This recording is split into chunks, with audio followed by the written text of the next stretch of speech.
नमस्कार, मैं हूँ राजीव और मेरे साथ जुड़ रहे हैं बाज़ार विश्लेषक सोमेश कुमार। सोमेश सब तरफ से घूम-घाम करके वापस अपने अड्डे पर लौट आए हैं और ये इनकी मुस्कुराहट दिखा रही है। वैसे इस हफ्ते बाज़ार सोमेश ठीक-ठाक ही जा रहा था। ये शुक्रवार को एकदम से ये 1.5% का झटका नहीं लगा होता, तो शायद हरे निशान में रहता बाज़ार। लेकिन क्या देख रहे हैं शुक्रवार के इस कमज़ोरी में? क्या मानसून की चिंता बढ़ गई या लोग थक गए? अमेरिका और ईरान की ये गुगली या एक-दूसरे पे जो वो वॉलीबॉल खेल रहे हैं कि हाँ, डील हुई, नहीं हुई, हुई, नहीं हुई या एफआईआई एकदम से मतलब 4000 5000 करोड़ रुपए बेचते थे, वो तो देखा हुआ था, समझा हुआ था। सीधे मतलब 20-21 हज़ार करोड़ रुपए इन्होंने एक दिन में बेच लिए। अ, क्या चल रहा है? सच पूछिए तो मुझे समझा नहीं, ऑनेस्टली। लेकिन जो लॉजिक मैंने निकाला है, शायद उसको वैलिडेट करने के लिए 2-4 सेशन लगेंगे, लेकिन ये जो भी हुआ है लास्ट 45 मिनट्स में हुआ है। ओके। सुबह से ऐसा कुछ नहीं था और जो मैंने पढ़ा उसमें 2 चीज़ें मुझे लगा रिलेवेंट, और वो भी स्टॉक जैसे रिलायंस वगैरह गिरे वो सब देख के। एक शायद एमएससीआई रीबैलेंसिंग का लास्ट डे था, और दूसरा जी, आपने जो ये देखिए मॉनसून वाला ये कह बोला। रहे हैं इंट्राडे चार्ट यहाँ पे। हाँ, ये कितने बजे? 3 बजे का ही है ना? मैंने वही देखा था हाँ, क्योंकि मैं बिल्कुल, ये ट्रैवल कर 3 रहा बजे था। की घटना है। तो मुझे 3 बजे वाली एक्चुअली, कैंडल सीधे सीधे गिरी है। तो उसके बाद मैंने ढूँढना शुरू किया क्योंकि 29th को या 29-30 को क्वार्टरली जीडीपी भी आता है, तो वो भी पता चला कि वो भी पुश हो गया है 5 को या 7 को। 7 को होता है लेकिन 5 को आएगा, ऐसा हो गया है। तो वो भी रूल आउट हो गया कि उसके डर से नहीं भागा कोई। दूसरा, मॉनसून देखिए, मॉनसून ऐसा है कि El Nino, super El Nino ये सब तो चल ही रहा है, तो उसमें कुछ ऐसी नई बात मुझे लग तो नहीं रही है कि किसी ने बोल दिया, except for the fact that mate भी बोल रहा है किसी दिन आज मॉनसून आ जाएगा, कल नहीं आएगा, फिर परसों आ जाएगा, अभी नहीं आएगा। तो ये चक्कर भी, मतलब लास्ट वीक ऑफ मई से आ जाने से लेके अब तो जून तक की बात होने लगी है केरल की। तो ये प्रोलॉन्ग तो हो रहा है मॉनसून, लेकिन मुझे लग रहा है नोन फैक्टर है, इतना बड़ा तो कुछ नहीं हो जाएगा इसमें, अननोन नहीं है। तो एक ही अननोन फैक्टर मुझे समझ में हाँ, आया, वो लेकिन है जो मानसून के इफेक्टिव। अनुमान की मात्रा घटाई गई ना, मतलब पहले जो ये कह रहे थे शायद 92 से का अंदाज़ा लगा रहे थे, अब 90 कर दिया तो मतलब सिवियरिटी बढ़ गई ना जो सूखे की है, जो 90 संभावित मतलब तो सूखा है। सूखा ही होता है जहां तक मुझे पता है कि जी। 96 सही मानते हैं, 92 खराब मानते हैं, उसके नीचे तो ड्रॉट ही मानते हैं। अब देखिए क्या है ना, ये मुझे लगता है, एक तो देखिए गर्म तो चल रहा है, ये ठीक है, लेकिन मानसून के भी अलग अलग नखरे होते हैं ना। मान लीजिए कि मानसून ज्यादा भी होता है लेकिन उस जगह नहीं होता है, स्कैंटी हो जाता है, या उस जगह नहीं होता है जहाँ पे आपकी खेती होती है, तो वो भी मानसून बेकार हो जाता है। अब सूखा भी पड़ जाए लेकिन उस जगह छींटे पड़ जाए जहाँ पे खेती होती है, तो इकोनॉमी के हिसाब से मानसून अच्छा हो जाता है। तो बहुत सारी चीजें हैं जो कि रोलिंग रहेंगी, आपको आने वाले समय में समझ में आएगा, बट ओवरऑल इतना तो जरूर है, और जो बिगिनिंग में भी समझ में आ चुका है कि इस साल बारिश कम रहेगी, गर्मी ज्यादा रहेगी। तो मुझे नहीं लगता कि मार्केट उससे इतना घबराना चाहिए, वो तो ऑलरेडी है और पेट पिटा के नीचे ही बैठा हुआ है। बट फिर भी मान लेते हैं, दो चीजें मिली, क्या मिली? एक मॉनसून मिला, और दूसरा एमएससीआई का रीएडजस्टमेंट मिला। इसके अलावा कुछ है नहीं। बट इस चक्कर में हुआ है जो कि अच्छी बात नहीं है, जो हुआ है वो ये हुआ है कि स्ट्रक्चर निफ्टी का बहुत अच्छा बनते बनते अचानक एक दिन से थोड़ा नेगेटिव हुआ है। मैं पूरा नेगेटिव नहीं कहूँगा, बिकॉज पूरा नेगेटिव तो 23,350 के पहले नहीं होना चाहिए क्लोजिंग बेसिस पे, या 300 पे, उसके पहले नहीं होना चाहिए। लेकिन एक माइल्ड नेगेटिविटी तो आ गई डेटा में, जो कि पॉजिटिव, धीरे धीरे पॉजिटिव टर्न होता जा रहा था, बहुत अच्छा टर्न हो रहा था। तो अब थोड़ा मैं ये कहूँगा कि आने वाले समय में वेट एंड वॉच कर लेते हैं, और दो नंबर ले लेते हैं। वो नंबर में एक है, जो नीचे वाला नंबर ले लीजिए उसको 23,350 ऑन क्लोजिंग बेसिस ले लीजिए, क्योंकि उसके नीचे फिर गैप फिलिंग ये सब शुरू हो जाएगा। वो नहीं टूटता है तो मे बी ये वन टाइम इफेक्ट होके छूट जाएगा। और दूसरा फिर नंबर हमारे पास, हमको अब फिर से रखना पड़ेगा, we would need a close above 24,100 और देयर अबाउट, फिर से हमको उसके बाद बुलिश होना है। जी। तो हमारे सामने निफ्टी के लिए जो सीमा रेखाएँ हैं वो स्पष्ट हैं, कहाँ से सकारात्मक रुझान देखना है 24,100 के ऊपर बंद होने के बाद से। और हालाँकि हम पहले डिस्कस कर चुके हैं कि ऊपर ये ट्रेंड लाइन भी आ रही है और वो ट्रेंड लाइन भी अब 24,300 के आस-पास आ जाएगी।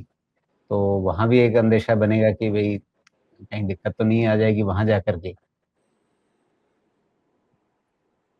हो सकता है, लेकिन अभी पहले एक बार ऊपर बंद तो हो जाए। ये बंद हो जाने का मतलब ये है कि फिर नीचे वाली चीज़ सुलझ गई, नीचे वाली चीज़ सुलझ गई तो फिर ऊपर एक-एक करके एक-एक टूटता रहेगा ऊपर का रेजिस्टेंस, उतना दिक्कत नहीं हो। जी, ठीक है। लेकिन पूरे हफ्ते जिस बात की चर्चा रोज़ होती रही कि आज हो गया, कल हो गया, आज हो गया, कल हो गया, समझौता हो गया। अब बस सिचुएशन रूम में जाकर के बैठ गए हैं ट्रम्प, किसी से भी समय दस्तखत हो सकता है, अंतिम फैसला होने वाला है। कितनी बार कहानियाँ यही सब चलती रहेंगी? उस नाटक का कोई अंत नहीं है, जिस दिन आ जाएगा उस दिन समझ लेंगे, बाकी खेल रहे हैं, खेलने दे सकते हैं। मुझे नहीं पता, मैंने जी। तो सुनना वगैरह सब छोड़ दिया। जिस दिन वो लिख के दे देगा वो इंसान, उस दिन मान लेंगे। अदरवाइज़ वो झूठा आदमी है, लेकिन कोई बात नहीं मानते। दिक्कत ये है कि अभी भी जो बात हो रही है वो क्या हो रही है कि 60 दिन और युद्ध विराम कर लेंगे। मतलब अगर-मगर इतने दिन, उतने दिन। और जितने जियोपॉलिटिकल एक्सपर्ट्स हैं वो अंदेशा ये जताते हैं कि आप जो भी समझौता करके रख लीजिए, बेसिकली आप तनाव को कुछ समय और के लिए टालेंगे। क्योंकि जितनी चीज़ें उलझ गई हैं पश्चिमी एशिया में, खाड़ी देशों के बीच उनके आपसी संबंधों में भी, वो इस क्षेत्र को शांत तो नहीं होने देगा। आपको एक बात बताऊँ? वो अब इंटरेस्ट होना ही नहीं चाहिए हमारा। क्योंकि पूरा वर्ल्ड ये बात समझ चुका है कि इन दोनों ने वो चोक करके रखा है। परेशानी उनकी लड़ाई की थोड़ी है, तुम लड़ो, मरो, जियो, नहीं जियो, कोई फ़र्क नहीं पड़ता इसका। तुमने ऑयल को ख़त्म कर दिया है। अब देखिए ब्रेंट, अब वो भी धीरे-धीरे लोग समझ चुके हैं कि इसका कुछ हो नहीं सकता है, तो अपने इंतज़ाम में सभी लग गए होंगे। और मैं तो ये भी बोलने में नहीं हिचकने वाला कि ये लड़ाई आप 6 महीना और खिंचवा दीजिए, 1 साल और खिंचवा दीजिए। कोई फ़र्क नहीं पड़ेगा, लोग अपना रास्ता निकाल लेंगे। इतने दिन में क्या होगा, या तो लोग मर जाएँगे और जीना है तो नया रास्ता निकल जाएगा। मैं आपको कह रहा हूँ 6 महीना 1 साल लोग बोल रहे हैं ना इकोनॉमी खत्म हो जाएगी, मैं बोल रहा हूँ नया रास्ता ही निकल जाएगा। फिर वो ना हॉर्मज़ से किसी को मतलब रहेगा, ना कोई फ़र्क पड़ेगा। ईरान और यूएस अपना लड़ते रहें। ईरान परेशान क्यों कर रहा है हमको? क्योंकि हमको हॉर्मज़ बंद करके रखा है और हमारा अभी वहाँ पे डिपेंडेंस है। मैं किसी को सुन रहा था, 3 दिन पहले की बात है शायद, तो शायद हमारा हॉर्मज़ पे डिपेंडेंस कुछ हद तक कम कर लिया गया है। अच्छी बात है। हमको 2 परेशानी है, एक है ऑयल का ज़्यादा है प्राइस और दूसरा हॉर्मज़ पे डिपेंडेंस। ऑयल प्राइस नीचे आ रहा है, 85-90 से तो ज़्यादा सेटल होगा नहीं, लगता नहीं ये साल होने का है। तो वो चीज़ तो हम डन डील कर सकते हैं। हॉर्मज़ पे डिपेंडेंस खत्म हो गया तो अल्टरनेट रूट से भी हमारा आ जाएगा। देखिए, डिपेंडेंस इस अर्थ में कम हुआ होगा कि ठीक है, अब वहाँ से तेल कम आ रहा है। कम आ रहा है क्योंकि रास्ता बंद है। लेकिन उसके चलते हमें जहाँ भी जो भी वैकल्पिक व्यवस्था करनी पड़ रही है, वो महँगी पड़ रही है ना हमें। और ऑयल एक्सपर्ट्स यही बता रहे हैं कि ठीक है, आप जो भी वैकल्पिक व्यवस्था कर रहे हैं, आज की तारीख में जो इंडियन क्रूड बास्केट है, वो जो हमें ब्रेंट का भाव दिख रहा है, उससे $10, $15, $25 तक ऊपर चल रहा है इस समय। यानी इस भाव से हम 95 के भाव से बहुत संतोष नहीं कर सकते हैं, बहुत आश्वस्त नहीं हो सकते। असल में हम जो कीमत अदा कर रहे हैं, वो इससे कहीं ज़्यादा है। तो ये समस्या तो हमारी अर्थव्यवस्था के लिए है ना, चाहे सरकार एक बार सोचे कि ठीक है, ₹10 बढ़ गए तो बहुत हो गया, अब इसके बाद और नहीं बढ़ा सकते, हमारे पॉलिटिकल कंपल्शन्स हैं, जो भी है। लेकिन अंततः वो बोझ हमारी अर्थव्यवस्था पर तो आएगा ही ना।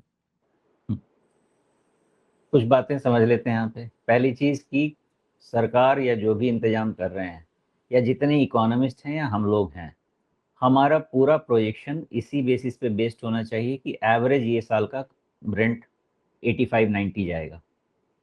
कितना भी हम मर जाएँ, नहीं आएगा इससे नीचे। और रही बात $10 ऊपर जाने का, वो तो होगा ही राजीव जी, इंश्योरेंस कॉस्ट बढ़ गया है, लॉजिस्टिक्स कॉस्ट बढ़ गया है, थोड़ा डिमांड प्रीमियम आ गया है, तो ये तो द ऊपर पड़ना ही पड़ना है। तो जो भी हमारे कैलकुलेशंस हैं, जो भी भाव बनता है, मेरा अंदाज़ा ये रहेगा कि $85-90 मान के ही ये पूरे साल का कैलकुलेशन रहे। और बाकी रही बात कि हम महँगा ले रहे हैं, सस्ता ले रहे हैं, जो भाव चलेगा बाज़ार में लेना हमको उसी पे है। और जिस तरह से क्रूड का बिहेवियर है जो मुझे समझ में आ रहा है, शायद अब इसने टॉप तो बना लिया है, लेकिन इस बिहेवियर के 2 रूप होते हैं। पहला रूप ये होता है कि प्राइस क्रैश हो जाए, वो नहीं लग रहा। दूसरा रूप होता है कि रेंज में काफ़ी समय तक के लिए रुक जाए, वो लग रहा है। तो मैं सेकंड वाले एस्टीमेट के साथ जा रहा हूँ कि शायद $85 से $100 का ये मूवमेंट ब्रेंट का चलेगा ये साल, और इसीलिए मैं 85-90 से कम के कैलकुलेशन पे साल नहीं जाना चाहता। जी। तो तो व्यावहारिकता फिर ये है कि अगर 80 से 100 के बीच में ये ब्रेंट क्रूड दिखता रहेगा, ये स्पॉट के भाव हैं, और साथ में अगर आप ज़रूर ब्रेंट क्रूड फ्यूचर देखें तो वो 91 के आसपास है। लेकिन यहाँ से जो प्रीमियम हमें चुकाना पड़ रहा है, इंडियन क्रूड बास्केट जो है, जहाँ से जो हमारे लिए असल भाव है, वो हमारे लिए तो महँगा ही पड़ रहा है, तो हमें 100 के ऊपर की कैलकुलेशन करनी पड़ेगी। आप समझें कि फरवरी से अगर युद्ध शुरू हुआ है, ये क्रूड अगर मान लीजिए कि 2 महीने बाद 85-90 के रेंज में चला जाता है, तो एवरेज आप पकड़ के चलिए कि हमको 90-95 का लेके चलना पड़ेगा, मेरा ये अंदाजा रहेगा। 90-95 तक का भी मैं समझता हूँ कि जो इकोनॉमी का सिचुएशन है, जो ग्रोथ है, शायद हम झेल के निकल जाएंगे। 90-95 में उतना जितना हम नहीं मरेंगे, 100-105 वाला रहा ना, बहुत ज़्यादा फर्क पड़ जाएगा। आप समझें कि हम रफली 70-75 के एवरेज पे चल रहे थे। वैसे 75 से आप समझें कि 80, उसमें से $10 निकाल दीजिए, जीडीपी करीब 25 बेसिस पॉइंट निकाल दीजिए, वहाँ से $20 निकाल दीजिए, जीडीपी आधा परसेंटेज पॉइंट निकाल दीजिए। लेकिन ये तब होता है जब पूरे साल आपका ऐसा ही सस्टेन कर जाए।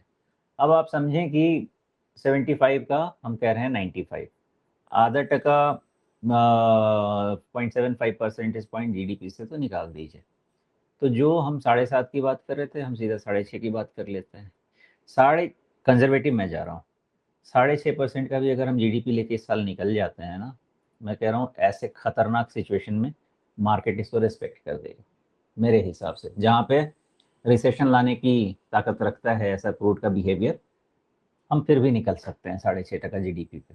और साथ में अगर जो मैंने सुना 3 दिन पहले, इस पर मैं और भी न्यूज़ कलेक्ट करने की कोशिश करूँगा, अगर सरकार सही में इस तरह के एफर्ट्स ले रही है कि हॉर्मस पे डिपेंडेंसी और बहुत ज़्यादा कम हो जाए, ऑल्टरनेट रूट ओपन हो जाए, क्रूड तो एक दिन नीचे आके सेटल होगा। क्रूड से मैं बहुत ज़्यादा परेशान नहीं हूँ, लेकिन शॉर्ट टर्म पेन है, वो रहेगा।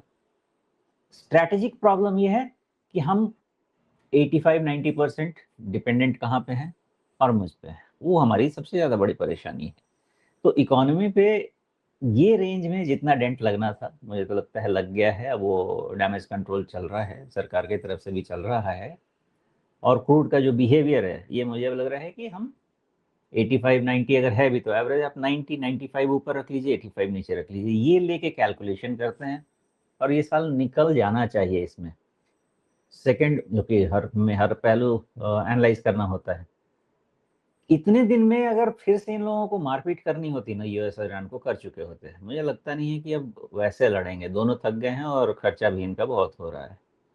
तो लड़ाई तो इकोनॉमिक होगी, तय बात है।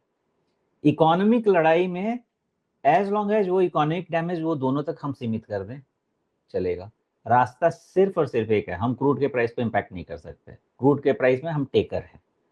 क्या हम इम्पैक्ट कर सकते हैं, और मैं 3 दिन से जो सुन रहा हूँ इस पर मैं बहुत ज़्यादा सोच भी रहा हूँ कि अगर सरकार ये रास्ता निकालती है तो यही रास्ता हमारे लिए आगे बनाएगा। नहीं, अब कितना निकलेगा वो तो नहीं पता है, but this is the right way to go for my understanding. जी, बिल्कुल। तो अब इसके आगे, अब यहाँ से रणनीति क्या रहेगी? क्या वापस वही mid cap, small cap, micro cap, वहाँ पर फ़ोकस करें? वहाँ से आगे अगर मान लीजिए कि जो हम डिस्कस कर रहे हैं, कच्चे तेल की ये स्थिति है, उसके चलते अगर आगे चल कर के हमारा करंट अकाउंट डेफ़िसिट और बिगड़ता है, उसके चलते रुपए पर दबाव और बढ़ता है, सेंचुरी कहीं भगवान न करे लग जाए रुपए की डॉलर के मुकाबले, और उन सब के असर से अ, अगर मान लीजिए कहीं जो ओवरऑल इकोनॉमिक ग्रोथ है वो ज़्यादा असर उस पे दिखने लगे। जैसे अभी आप कह रहे हैं कि ठीक है 6.5% हो जाएँगे, कोई दिक्कत नहीं है। आधा परसेंट गिर जाना झेल लेंगे। लेकिन अगर मामला उससे ज़्यादा बिगड़ता है, क्योंकि करेले पर नीम चढ़ा, हमें ये देखना पड़ेगा कि भई ये एल नीनो का जो असर है, अ, कई बार ये होता है कि स्थितियाँ जितनी गंभीर होती हैं, सरकारी एजेंसियाँ शुरुआत में धीरे-धीरे करके वो अनुमान को आगे बढ़ाती हैं। जैसे अभी हमने देखा कि 92 किया था, फिर उसको 90 किया। तो इसका मतलब ये है कि हो सकता है आने वाले दिनों में हमें ये स्थिति और ज़्यादा गंभीर दिखे। अच्छा, अब इसके लिए मुझे कहीं से पिछले 5 साल के आसपास का डेटा मिला था स्काईमेट का और अपना इंडियन मेट डिपार्टमेंट का। सरप्राइज़िंगली अगर वो डेटा सही था तो सरप्राइज़िंगली हमारा इंडियन मेट जो पहले इतना डिविएट करता था अपने फ़ोरकास्ट से, उनकी एक्यूरेसी मुझे बेटर लगी। तो और ऑफ कोर्स पहले वाली बात हम थोड़ी कह सकते हैं, अभी उनके पास भी नए उपकरण आए होंगे, उससे बेटर एस्टिमेट्स लगते होंगे। मैं ये तो नहीं कहूँगा कि जापान की तरह वो मिनट और घंटे और सेकंड का रेन प्रेडिक्ट कर लेंगे, लेकिन फिर भी चीज़ें तो इम्प्रूव हो ही रही हैं। तो मैं ये समझता हूँ कि ठीक है, कंज़र्वेटिव रह के ही वो लोग एस्टिमेट देते होंगे। तो 90% itself is scary Raju ji, जहाँ अगर मुझे समझ सही है कि 90% को हम सूखा घोषित कर देते हैं। तो अब सूखा या बहुत ज़्यादा सूखा या जैसा भी है, वो फाइनल तो समझ में तभी आएगा लोगों को कि हवा किधर से किधर चलती है, बारिश कहाँ पे कितनी होती है, इस पे ही डिपेंड करेगा कि चावल, गेहूँ और किधर वाले क्या किसके खेत किधर हैं, उधर कितनी होती है बारिश वहाँ पे जाके। वो अनआंसर्ड रहेगा। ये हो सकता है कि इनके जो एस्टिमेट्स हैं, अगर 5 साल का डेटा ठीक लगता है मुझे, तो मुझे लग रहा है उनके एक्यूरेसी रेट में इम्प्रूवमेंट तो हुआ है। और अगर हुआ है इम्प्रूवमेंट तो एक चीज़ मान के चलते हैं कि हमको रेडी रहना पड़ेगा ड्राउट कंडीशन के लिए। दूसरा वाला आंसर हमको मुझे नहीं लगता कि हमको जुलाई के पहले मिलेगा कि रेनफॉल स्कैंटी रहे या वेल डिस्ट्रीब्यूटेड रहे। कम भी रहे, वेल डिस्ट्रीब्यूटेड भी मिल गए, तो भी वेल डिस्ट्रीब्यूटेड मतलब जिस एरिया में आपको चाहिए, फिर भी शायद हम ठीक-ठाक निकल जाएँ। तो ये डायनामिक सिचुएशन है। इस पे बहुत ज़्यादा मुझे लगता तो नहीं है कि कोई इनपुट है मेरे पास, except for the fact that 90% of rainfall ये ड्राउट कंडीशन ही बताता है। जी। और दूसरी बात की जो एफआईआई की ये बड़ी बिकवाली 20,000 करोड़ की, 21,000 करोड़ की, एकदम डराने वाली है। जो वहाँ पर बात कही जा रही है कि वो एमएससीआई रीबैलेंसिंग के लिए है। तो क्या इसे वन ऑफ मान करके थोड़ा निश्चिंत हो सकते हैं कि हाँ भाई ठीक है, एक बार कर दिया, एक दिन कर दिया, कोई बात नहीं? अब क्या बताऊँ मैं इसमें, क्योंकि ये लास्ट आधे घंटे ने मुझे भी चौंका रखा है। और प्रॉब्लम बताऊँ, मैं उस समय ड्राइव कर रहा था और भी हाईवे पे, और मुझे फ़ोन आया कि ऐसा अचानक से हुआ है। अब कुछ कर नहीं सकता। आके मैंने देखना समझने की कोशिश की, तो यही निष्कर्ष मिला मुझे कि मुझे थोड़ा-सा और 2 दिन का डेटा वेट करना चाहिए। बहुत जल्दी इस पे कंक्लूज़न नहीं निकालना चाहिए, और थोड़ा बुधवार को तो हम मिलेंगे ही, तब तक तो थोड़ा बहुत डेटा हमको मिल जाएगा। लेकिन जो हुआ है उसको नज़रअंदाज भी नहीं कर सकते हैं, और मान के चलते हैं कि अब जो रेंज बोला ना, वो थोड़ा रेंज वॉच कर लेते हैं और इसमें 2-3 दिन का और डेटा ऐड होने देते हैं, बिकॉज़ आज शनिवार निकल गया, कुछ भी नेगेटिव न्यूज़ तो आया नहीं है कहीं से भी। और जीडीपी आना है 5 तारीख को, तो उसके लिए फ्राइडे को बेच के तो कोई बैठेगा नहीं। तो क्या है, क्यों है, उसके अलावा कोई रीज़न ढूँढ के भी नहीं मिल रहा। तो इस केस में क्या कर सकते हैं? या तो मैं थोड़ा और स्पेकुलेट कर लूँ, या मेरी बुद्धि कहती है कि 2-3 दिन के डेटा का वेट कर लूँ।